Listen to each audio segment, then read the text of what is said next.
intense of all environments, one animal reigns supreme, far above all others. The only creature capable of crawling on asphalt for dozens of hours at a time. One of the fastest, largest, and most impressive animals on Earth.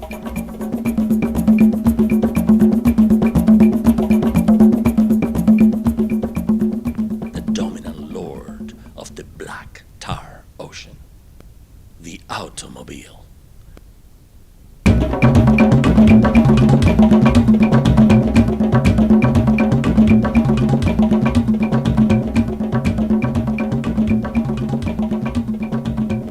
Yes, the automobile, commonly referred to as an auto, car, and occasionally landcraft, is the undisputed champion of the modern world.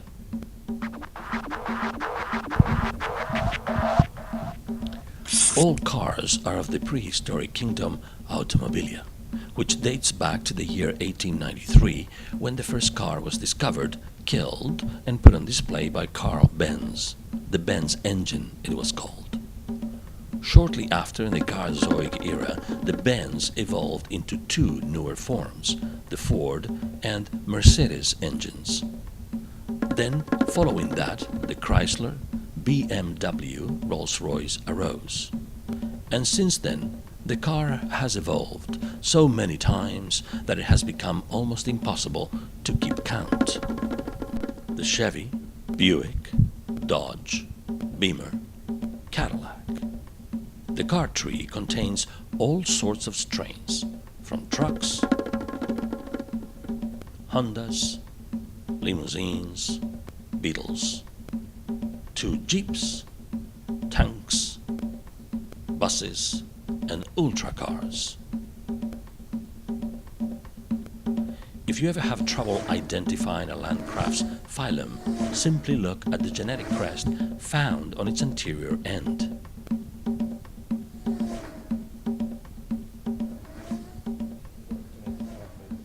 Well, the way a car works is you've got a 12 volt battery. The 12 volt battery starts you. Okay. Everything sits on a frame, unless it's a unibody, in which case the body and the frame are all one. But basically everything sits on a frame. You've got the rear end. If it's they all have rear ends. If it's a rear wheel drive, then you have the differential on the rear end. And on the front, you have the same idea of two gears that spin at different rates because they have to go at different speeds going around corners, or the transmission would mess up. Coming from that, you've got the engine. The engine's tight. It would explode and kill you if it didn't live inside this giant cast iron thing. And if you ever take an exhaust system off an engine and start it up, it is unbelievably loud. It's not loud, it's like unbelievably loud. Master cylinder for the brakes, which supplies all the pressure to the slave cylinders out of the brakes. The amenities. But basically a car is just an engine with some sort of interchange, that's the clutch, and then the driven thing, which is the tranny. And then everything else is frills. An auto starts off its day by waking up in its place of rest, the garage, or happy home, as it is scientifically called. An automobile's day typically consists of going for brisk jogs around the block to keep in shape and meeting others of kin, socializing in traffic, keeping up on the latest car gossip and news.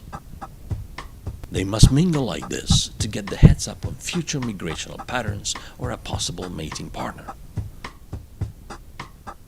Often, if the car is too exhausted to make it back to its happy home on time or just needs a quick break, you can often find them lying dormant in parking lots, regaining energy. Our fastest car without a doubt is a Lamborghini LP640 Murcielago. Top speed on that car is about 214 miles an hour. And it will accelerate from 0 to 100 kilometers an hour in about 3.4 seconds. Well, I don't think of them as being non-environmentally friendly. They don't leak oil. probably the same as most in terms of its greenhouse gases. But we don't have any hybrid cars, if that's what you're asking. Well, in our Honda line, they have more than one hybrid vehicle. And across our model line, our models tend to be the most fuel efficient in the marketplace.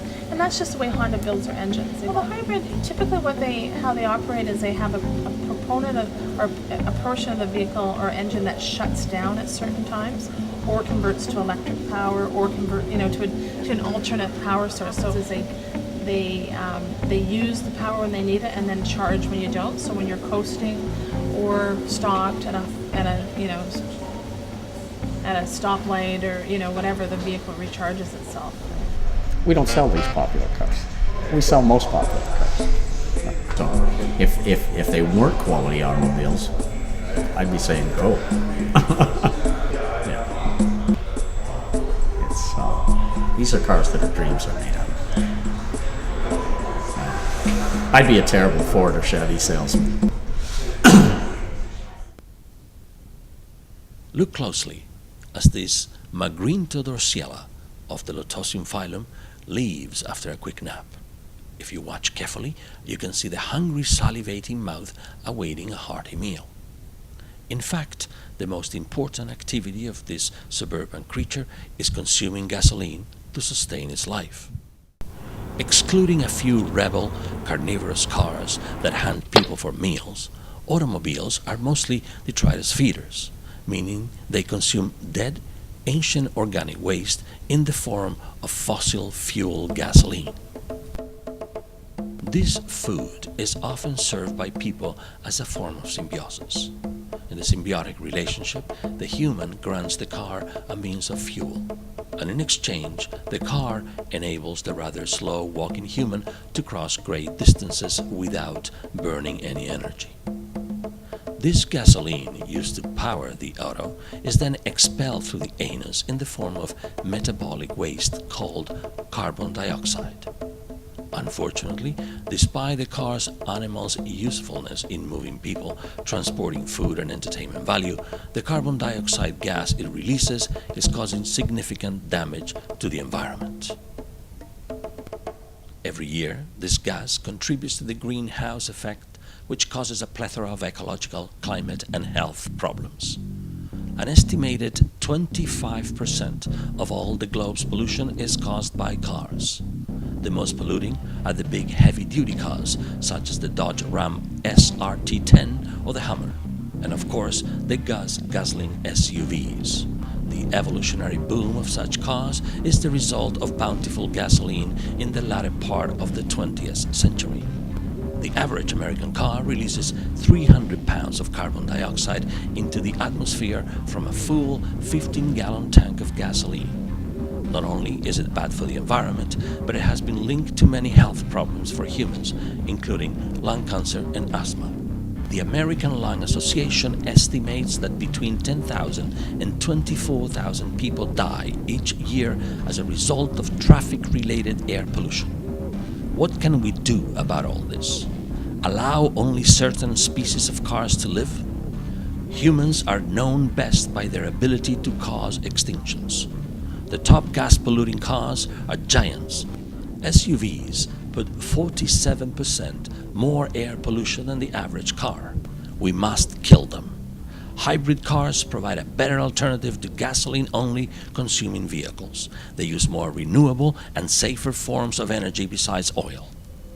Share symbiosis with 6 other people in a single car, or take the docile street bus. It adores giving people ways of getting around. We must strive toward a better future today to keep the environment healthy for everyone, be it humans or cars. So, take good care of cars and their effects, and they will take good care of you.